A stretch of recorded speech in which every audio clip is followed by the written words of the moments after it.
নমস্কার, আমি সুপ্রিয়। আমার আজকের ভিডিওর বিষয় হচ্ছে যে জ্যোতিষ মতে কাদের বিয়ে করা উচিত নয়। বহু মানুষ আছে, প্রত্যেকের বিয়ে করবার ইচ্ছে আছে, কোথাও না কোথাও একটা বাসনা থাকে।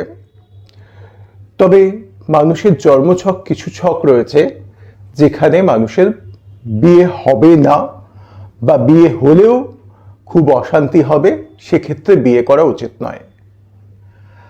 আগেকার দিনে ধরুন আমরা যখন স্কুলে পড়তাম অনেক টিচার দেখেছি, দিদিমণি ছিলেন, তা ভাই বোনকে মানুষ করতে গিয়ে তারা সারা জীবন বিয়েই করেননি, সময়টা চলে গেছে, তাদের বিয়ের যোগ ছিল কিন্তু তারা বিয়ে করেনি, কারণ কি সুযোগটা পায়নি।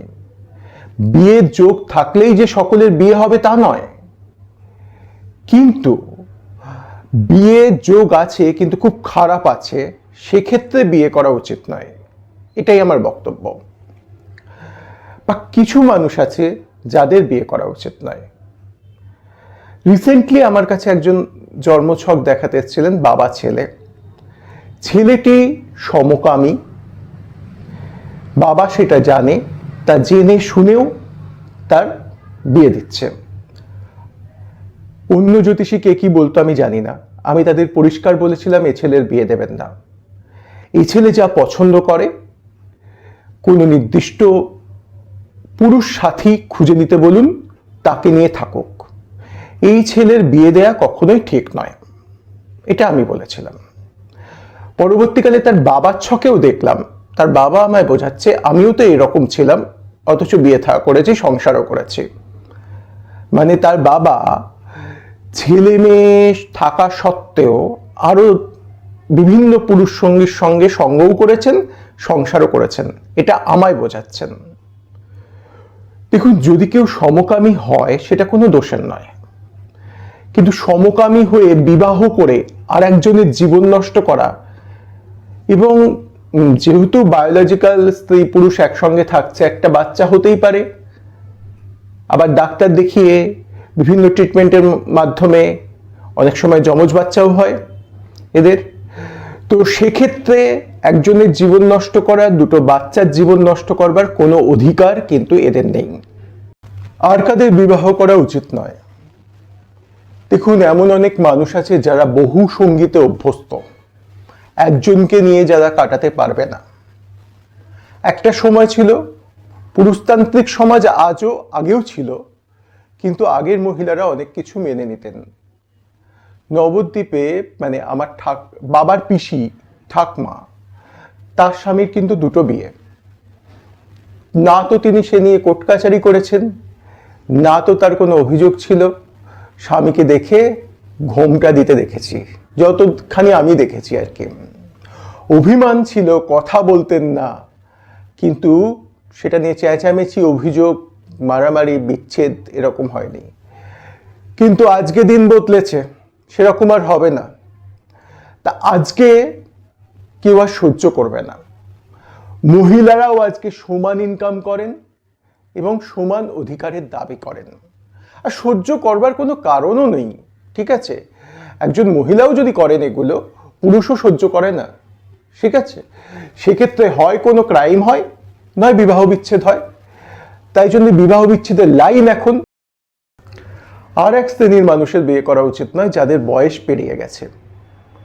জীবনে দাঁড়াতে গিয়ে দেখবেন, মহিলাদের ক্ষেত্রে তবু ঠিক আছে, তারা জানে যে বাচ্চা হবে না, কোনো কিছু অন্যভাবে বাচ্চা নেবে বা দত্তক নেবে, সেটা জানে। পুরুষদের ক্ষেত্রে দেখা যায় যে যেহেতু তিনি ইনকাম করেন, সেহেতু ভাবেন যে আমি দেখেছি 45 বছরের বয়সে গিয়ে 17-18 বছরের মেয়েকে বিয়ে করতে। সেই বিয়েগুলো কি টেকে না।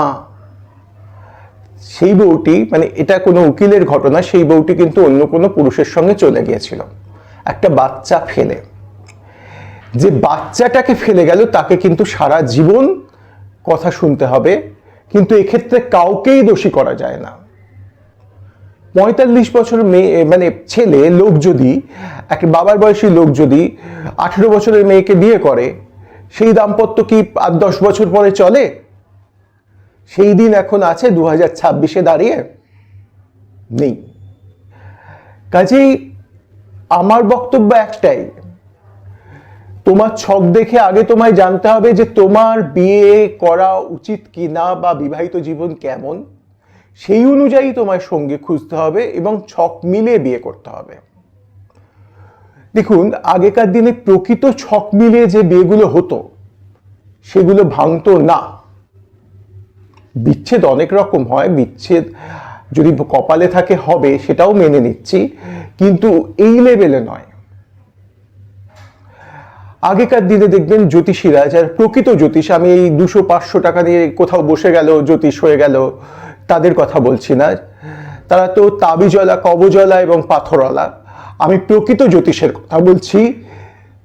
তারা কিন্তু যে ছক মেলাতো, সেই ছক মিলিয়ে, গুণ মিলিয়ে, রাশি মিলিয়ে, তারপর স্থান কাল পাত্র এগুলো রয়েছে, সব মিলিয়ে যদি বিয়ে দেয়া হতো, তাহলে কিন্তু সেই বিয়ে এইভাবে আজকের যেভাবে বিচ্ছেদ হয় সেভাবে হতো না। তো বিয়ের আগে ছক মেলানো এই কারণে খুব খুব প্রয়োজন, ভীষণভাবে।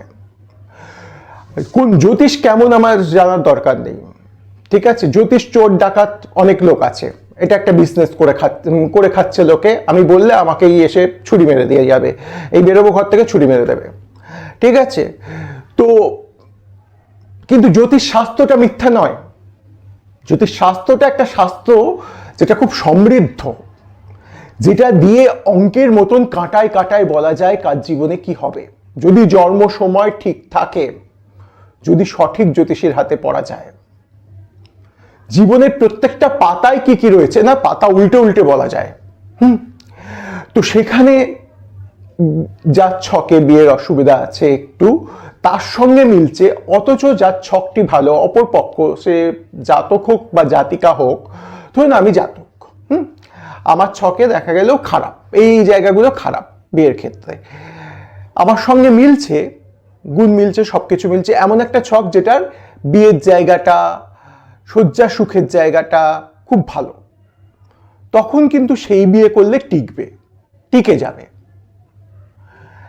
একবারে না দেখিয়ে জ্যোতিষী যদি বিয়ে করতে না, বা আমি তো জেনারেলি যদি কেউ আমার কাছে আসে আমি পরিষ্কার বলি বিয়ে করবেন না, এই ছকে বিয়ে দেওয়া উচিত নয়, এইভাবে বলে দিই। তারপর তার ব্যাপার, একটা পর্যায়ের পর সে কি করবে না করবে সে ঠিক করবে।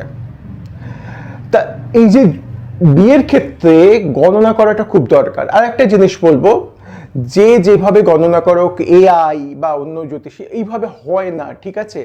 একটা দীর্ঘ সময়ে, দীর্ঘ প্রসেসে ব্যাপারটা গণনা করতে হয় এবং তারপর সিদ্ধান্তে পৌঁছতে হয়। এগুলো মানে ছেলে খেলা নয়। জ্যোতিষটাকে যেমন আমরা একবারে 200-500 টাকায় নামিয়ে, রাস্তায় নামিয়ে এসেছি ফুটপাতে, যে টিয়া পাখি ভাগ্য ঠিক করে দেয় মানুষের, এরকম নয়। কিন্তু আর একটা জিনিস, মানুষ ভাবে জ্যোতিষী ভাগ্য চেঞ্জ করতে পারে, নেভার। ডাক্তার যেমন মানুষকে অমর করতে পারে না, আমি প্রত্যেকটা ভিডিওতে এই কথাগুলোই বলি, যে ডাক্তার যেমন মানুষকে অমর করতে পারে না, জ্যোতিষী কিন্তু ভাগ্য চেঞ্জ করতে পারে না। গরমকালে এই যে আমি ঘামছি, এসি লাগিয়ে ঘামটাকে, মানে এসি লাগানো যায়, এসি লাগিয়ে শুট করা যায়, সেইটুকুনি মানে ঠান্ডা জ্যোতিষী আমাদের জীবনে এনে দিতে পারে। পয়সা থাকলে, এসির পয়সা থাকলে, বিল দেবার ক্ষমতা থাকলে সেইটুকুনি ঠান্ডা এনে দিতে পারে, বা ফ্যান লাগাতে পারে, কুলার লাগাতে পারে, যার যেমন পয়সা সেই অনুযায়ী। যার পয়সা নেই হাত পাখা দিয়ে হাওয়া খাবে, এইরকম। কিন্তু ভাগ্য চেঞ্জ হবে এরকম নয়। কিন্তু তার মানে কি জ্যোতিষের কাছে আমরা যাব না, দেখাবো না? তাও নয়। জ্যোতিষের কাছে আমরা যাব, তার পরামর্শ নেব, কোনো কাজ করবার আগে সিদ্ধান্ত নেব, পরে নয়। কাজটা হয়ে গেল, তারপরে আমি এই লোকটার পা ভাঙবে দেখে বলা যায় হ্যাঁ এর পা ভাঙার যোগ আছে। জেনারেলি খারাপ কথা বলতে নেই বলে বলা হয় না, তা পা ভাঙার যোগ আছে, সাবধানে থাকবেন বলা যায়। তা সেই মানে সাবধানটা যদি কেউ আগে থেকে আমায় করে দেয়, তাহলে আমি তার কাছে তার গাইড নেব না কেন? জ্যোতিষ তোমায় রাস্তা দেখাতে পারে, তাও সত্যি কথা বলতে প্রকৃত জ্যোতিষ হওয়াও মুশকিল খুব। মানে মানে চারপাশে দেখছি এত জালি, লোকে জালি জিনিসটাকে বেশি পছন্দ করে। নকল সোনা বেশি চকচক করে, লোকেও জালি জিনিসটাকে বেশি পছন্দ করে।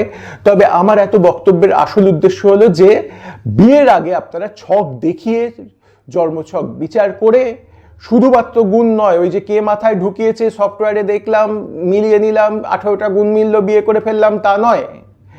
আরও অনেক কিছু মেলানো রয়েছে, সেগুলো প্রকৃত মিলিয়ে আশা করি বিবাহিত জীবন আজকের যে রেটে বিয়ে হচ্ছে তার থেকে অনেক অনেক বেটার করা সম্ভব যদি মিলিয়ে বিয়ে করা হয়। আজ এই পর্যন্ত। সবাই ভালো থাকবেন, আশেপাশের মানুষকে ভালো রাখবেন। নমস্কার।